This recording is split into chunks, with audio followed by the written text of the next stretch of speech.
సభాధ్యక్షులు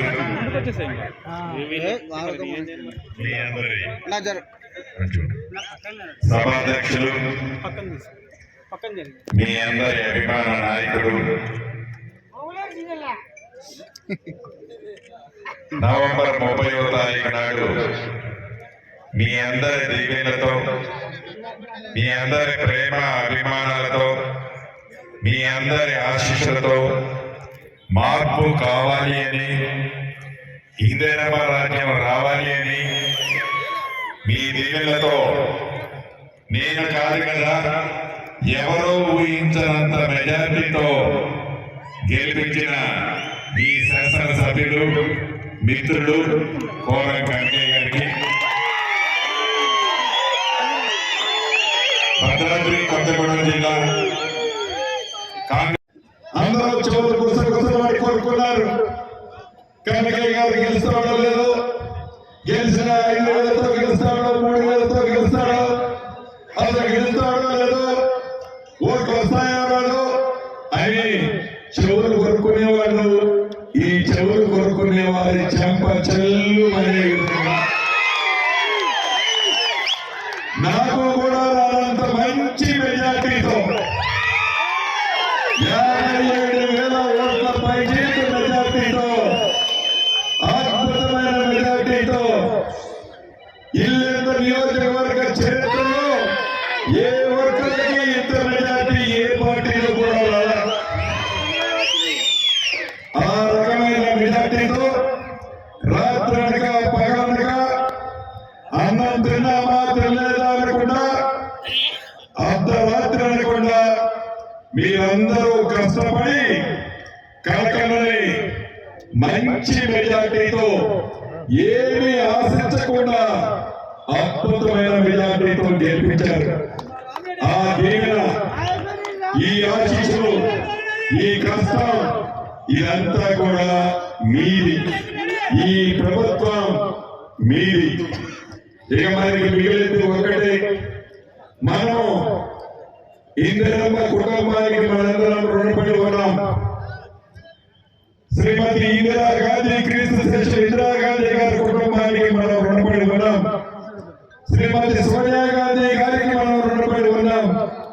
ఎందుకంటే తెలంగాణ రాష్ట్రం కోసం 6 దశాబ్దాలుగా అనేక మంది యువతులు పోరాటం చేసిన, అనేక మంది యువకులు బలిదానం ఇచ్చిన తెలంగాణ రాష్ట్రం రాలే. కానీ ఆంధ్రప్రదేశ్ విడగొడితే ఆంధ్రప్రదేశ్ లో తెలంగాణ బాగా ఉంటుంది, ఆంధ్రప్రదేశ్ లో కాంగ్రెస్ పార్టీ చచ్చిపోతుందని తెలిసి కూడా ఆనాడు శ్రీమతి సోనియా గాంధీ గారు త్యాగం చేసి తెలంగాణ రాష్ట్రాన్ని ఇచ్చారు. తెలంగాణ రాష్ట్రాన్ని ఇచ్చింది శ్రీమతి సోనియా గాంధీ గారు, కాంగ్రెస్ పార్టీ. అయితే ఈ వచ్చిన తెలంగాణ రాష్ట్రంలో రేపు రాబోయే పార్లమెంట్ ఎన్నికలో శ్రీమతి సోనియా గాంధీ గారి కొడుకు ఇందిరాగాంధీ గారి మనమణ్ణి రాహుల్ గాంధీ గారిని ప్రధానమంత్రి చేయవలసిన అవసరం మనందరికీ ఉంది. రాహుల్ గాంధీ గారిని ప్రధానమంత్రి చేసి శ్రీమతి సోనియా గాంధీ గారి రుణాన్ని మనం తీర్చుకోవాల్సిన అవసరం ఉంది.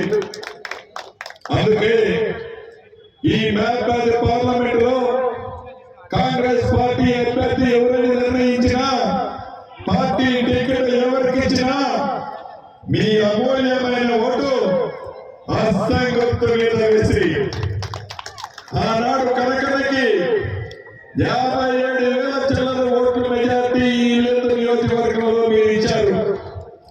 రేపు పార్లమెంట్ లో మటుకు 75,000 ఓట్లు మెజార్టీ తగ్గకుండా, 75,000 ఓట్ల మెజార్టీ తగ్గకుండా ఇల్లెందు నియోజకవర్గంలో కాంగ్రెస్ పార్టీ అభ్యర్థి ఎవరైనప్పటికీ మంచి మెజార్టీ అంటే 75,000 ఓట్ల మెజార్టీ తగ్గకుండా మీరందరూ కష్టపడి రాహుల్ గాంధీ గారిని ప్రధానమంత్రిని చేసే దాంట్లో ఈ మహబాద్ పార్లమెంట్ సభ్యుడు కూడా సభ్యుడిగా ఉండే విధంగా మంచి మెజార్టీతో గెలిపించే దాంట్లో మీరందరూ పాలు పంచుకోవాలని పాలు పంచుకుంటారని మనస్ఫూర్తిగా మీ అందరినీ అభ్యర్థిస్తున్నారు.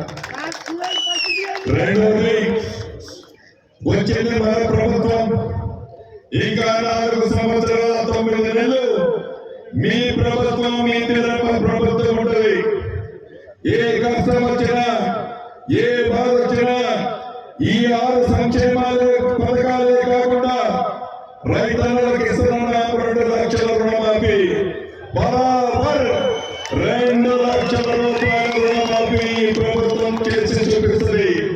అయ్యా మాజీ ముఖ్యమంత్రి కల్వకుంట్ల చంద్రశేఖరరావు గారు. అంతేకాదు చెప్పిన యువతకి నా నిరుద్యోగ ఎంటర్టైన్మెంట్ వల్ల బిజీ సెంటర్ లో మోకాలి ఏమే సక్కు సక్కేంద్ర సక్కు సక్కు బాయ్ బాయ్ బాయ్ బాయేంద్ర బాడ్కవ్ బాయ్ బాయ్ గిరాకొచ్చే టైం ఏంది? కస్టమర్లు వస్తున్నాడు, రేటు కలిపి గురి. కస్టమర్లు వస్తున్నారు కదా, మాత్రం పొగరు ఉంటది. మరి తగ్గించేద్దాం పొగర్ని. డబ్బులు కట్టేస్తావేంటి కొంప తీసి? లేదు, కస్టమర్లు ఆపేద్దాం. పదా మరి మన బిజినెస్ స్టార్ట్ చేద్దాం.